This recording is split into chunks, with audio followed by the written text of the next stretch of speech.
अपने नाज़रीन को बताएं कि इलेक्शन कमीशन में मखसूस नशिस्तों के मामले पर आज दोबारा इजलास होगा।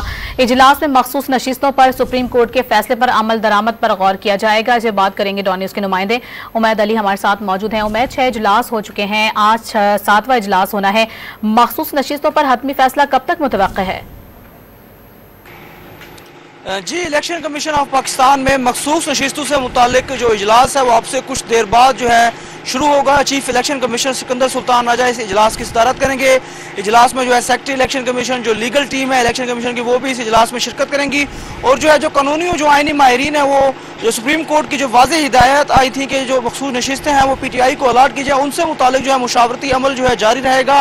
ताहम इससे कबल जो है इलेक्शन कमीशन लगभग 5 जो है इजलास कर चुका है, ताहम अभी तक जो है इलेक्शन कमीशन किसी हतमी नतीजे पे नहीं पहुंच सका। ताहम जो आज का इजलास है वो भी अब से कुछ देर बाद जो है शुरू होने का उसका इम्कान है। और आज के इजलास में भी जो है कानूनी और आइनी माहिरीन जो है इससे मुतालिक जो है मुशावरत का जो अमल है वो जारी रहेगा। ताहम देखते हैं कि अब से जो कुछ देर बाद जो है इजलास जो शुरू होगा उसमें जो है क्या फैसला हो पाता है कि जो सुप्रीम कोर्ट ने जो वाज़ेह जो अहकाम दे रखे हैं कि इलेक्शन कमीशन जो है PTI को मखसूस नशिस्तें अलाट करें, इससे मुतालिक जो है इलेक्शन कमीशन क्या हिकमत अमली, क्या मौक़िफ़ अपनाता है, वो इजलास के बाद ही जो है मालूम हो पाएगा। जी, बहुत शुक्रिया आपका।